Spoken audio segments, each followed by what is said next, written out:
Vamos a hablar un poco sobre la clonación del DNA. Se trata de generar copias idénticas de un fragmento de DNA.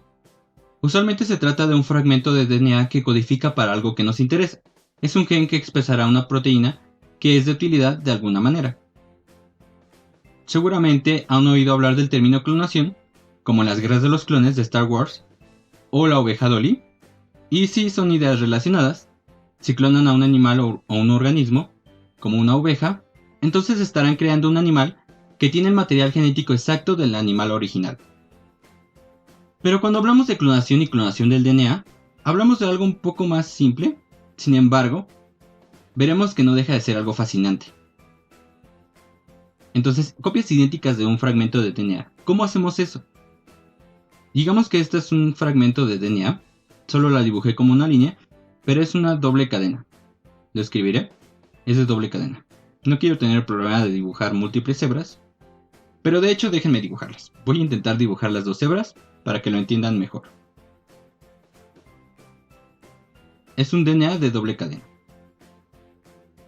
Y digamos que esta sección del DNA tiene un gen que queremos clonar. Queremos hacer copias de este segmento. Vamos a escribirlo. Gen para clonar.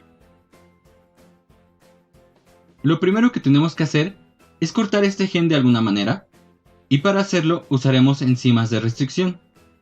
Existen muchas enzimas de restricción, y personalmente esto es algo fascinante, que nosotros como civilización hemos llegado al punto de encontrar e identificar estas enzimas, y sabemos en qué sitios del DNA pueden cortar. Las enzimas de restricción reconocen secuencias específicas, así podemos averiguar qué enzima de restricción debemos usar para cortar diferentes fragmentos de DNA. A ese punto hemos llegado como civilización, pero bueno, usamos enzimas de restricción. Podemos usar una enzima de restricción, lo pondré de otro color, que cortará el DNA justo aquí. Identificará la secuencia y cortará justo en este sitio de reconocimiento. Usaremos una en este sitio y debemos usar otra enzima diferente que reconozca el otro lado del segmento.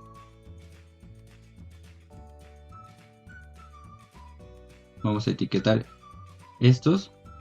Son sitios donde las enzimas cortarán. Enzimas de restricción.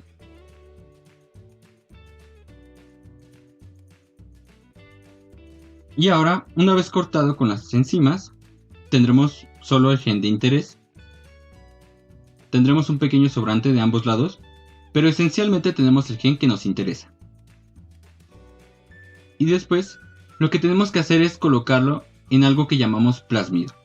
Un plásmido es un fragmento de material genético que encontramos separado del cromosoma, que se puede replicar de manera autónoma con la maquinaria genética del organismo. Incluso este puede expresarse por sí solo, justo como los genes del organismo en el cromosoma. Entonces, aquí es donde cortamos, lo escribiré, cortamos el gen y luego tenemos que insertarlo. Lo insertaremos en un plásmido.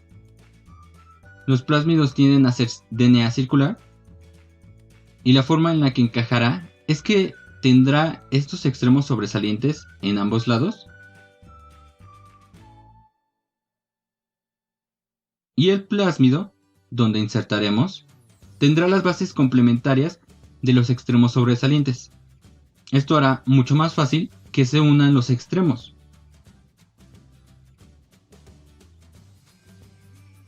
Entonces se unen a estos sobresalientes, así es como se unirá el plasma. Y esto es asombroso porque todo esto es DNA, es material que nosotros podemos manipular con nuestras propias manos. De la misma forma que copiamos y pegamos cosas en la computadora. Ustedes hacen estas soluciones donde agregan las enzimas de restricción que se encuentran en gran cantidad cortando los fragmentos en el sitio correcto, que permite que los genes se liberen y entonces puedas insertarlos en plásmidos que resultan tener las secuencias correctas en los extremos para unirse por medio de DNA ligasas. Sí, tenemos que utilizar DNA ligasas para enlazar los extremos que se unieron justo aquí. Estudiando la replicación, conocimos las DNA ligasas, así que DNA ligasas, que nos ayudan a enlazar el gen al plásmido. Ahora tenemos este plásmido y queremos ponerlo dentro de un organismo que pueda generar las copias para nosotros. Un organismo que se usa comúnmente, o un tipo de organismo que se utiliza, es una bacteria, particularmente Escherichia coli. Así que lo que podemos hacer es, digamos que tenemos un vial por aquí. En este vial tiene una suspensión de Escherichia coli. De hecho, podríamos notar en la suspensión que hay muchas bacterias dentro de él. Entonces, pondríamos el plásmido, que sería imposible de ver en la suspensión, y de alguna manera queremos que la bacteria, que es Escherichia coli, tome el plásmido. Y la técnica que se usa típicamente es dándole un estímulo a las células a transformar para que puedan tomar el plásmido. Un ejemplo es un choque térmico, que es una forma típica, aunque no sabemos en su totalidad cómo funciona esta técnica, pero funciona y lo hemos utilizado por mucho tiempo. Entonces, tienes una bacteria, dibujamos la bacteria aquí, tiene su propio DNA dentro de él, este es su material genético, vamos a etiquetarlo, lo ponemos en presencia de plásmidos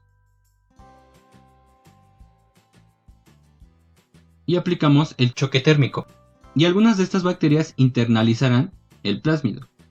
Meten el plásmido, justo así, lo toman,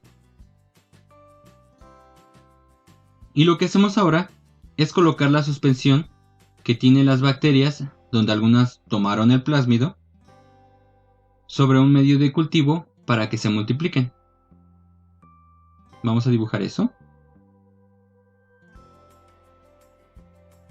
Tenemos aquí nuestro medio para multiplicar las bacterias. Y este medio tiene nutrientes para que las bacterias puedan desarrollarse.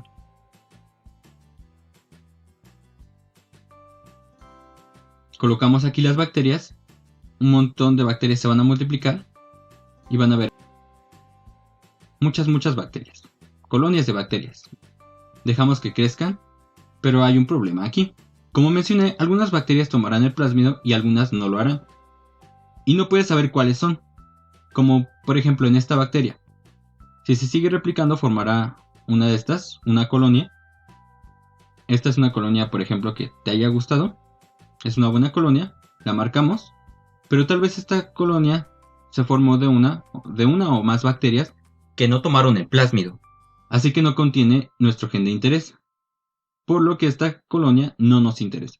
Así que, ¿cómo seleccionamos las colonias que realmente tomaron el plásmido? Bueno, lo que haremos es, junto con el gen que nos interesa, del que queremos hacer copias, colocaremos un gen de resistencia a un antibiótico aquí en el plásmido.